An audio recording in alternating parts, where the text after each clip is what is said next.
My friends, this monstrosity right here is the NCIXPC 901IM MilSpec 3.0. So what exactly is MilSpec?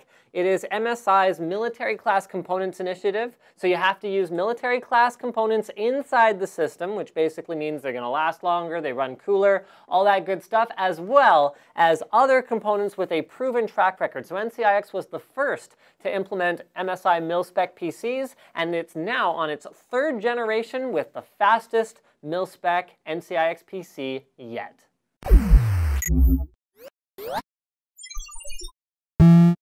So that certificate of quality and stability that I was waving around before in the intro is going to be affixed to the front of every MilSpec PC. No, I'm just kidding, don't worry. It's not going to do that. It comes in the box, so you'll get that certificate, but you don't actually have to look at it because other than that certificate, the Fractal Design Arc XL is a very nice looking case. It's also extremely large and fits a lot of sweet hardware. So we'll start with the front where you've got 4 5.25-inch bays, of which none are populated. Optical drives are considered very optional on NCIXPCs these days, as well as a front mesh intake. Other than that, extremely smooth, extremely clean lines, and that is it for the front intake. On the top of the case, oh, it's heavy. Whoa. Heavy case. Okay, on the top of the case, we've got a built-in fan controller. That's actually, I like this approach where it's just 5-volt, 7-volt, 12-volt adapters. We've got microphone and headphone jacks, a power switch, a recessed reset button. Love to see that recessed reset button so your cat doesn't step on it. 2 USB 3.0 ports, 2 USB 2.0 ports. The right side panel is completely plain, completely clean, and the left side panel has a nice smoked black window that gives the inside a very subdued look while still having a bit of that windowed bling. On the back, this is powered by MSI's new refreshed X79 board, the GD45 Plus. We've got 2 PS2 ports, which is a bit of an odd thing these days. Usually you'll have one or the other, but I can see how that could come in handy if you need to have like a spare keyboard and mouse you need to plug in. Clear CMOS switch, optical and coaxial digital audio out. 6 USB 2.0 ports, 2 USB 3.0 ports, gigabit Ethernet, and 7.1 audio. I/O for the graphics card is provided by an R9 280X Gaming Edition, and you have DVI, HDMI, and 2 mini display ports, giving you 4 displays off of it natively without any adapters whatsoever. Now, whenever we get up into these sort of $1,500, $2,000 plus systems, we start to get some pretty sexy hardware inside them, so I look forward to opening them up. Next, well, first up, we've got the side panel, which has got not a ton of flex on it, considering it has that large window.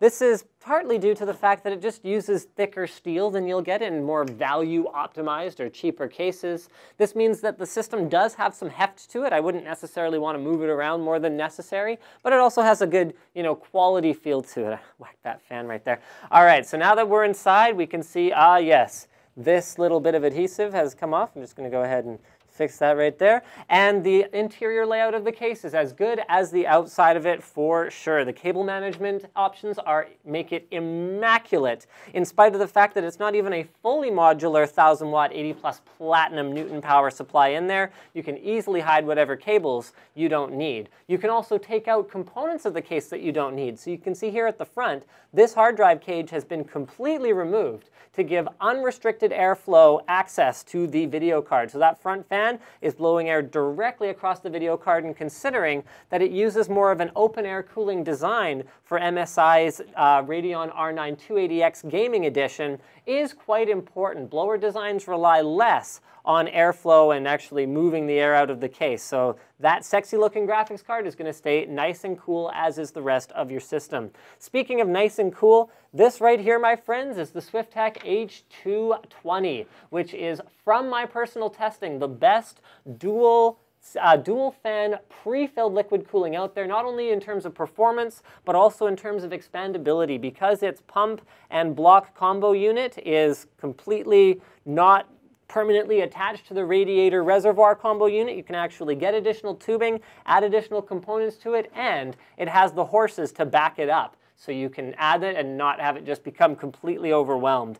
That is on top of a 4820K unlocked processor, so you can definitely do some overclocking with that combination. There's 16 gigs of Mushkin Blackline Frostbyte memory in here, as well as an MSI X79A-G45 Plus motherboard powering all of this, giving you, of course, full support for SLI and Crossfire with additional PCI Express slots. In terms of storage, we've got a Plextor M5 Pro 256 gig drive. That is an extremely high-end SSD. In fact, it undergoes enterprise-grade testing.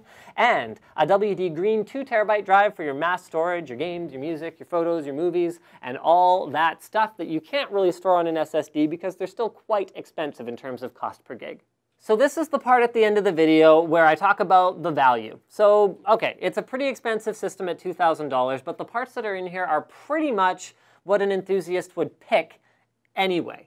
So, I mean, the one thing that's debatable, I guess, would be the platform for the CPU as well as the CPU itself. It's a quad-core LGA 2011 processor, which means that you could either spend more and get a 6-core, or you could spend a little bit less and get an LGA 1150 platform with a slightly cheaper processor and get similar performance. But some enthusiasts feel very strongly about dual 16x PCI Express slots, as well as the ability to add more memory, or even the ability to upgrade to a 6-core processor in the future. So there's some justification for that there. Speaking of the PC parts and what you would pick, I'd like to take a moment to address something that I've seen a lot in the comments on these NCIXPC videos. PCPartsPicker.com.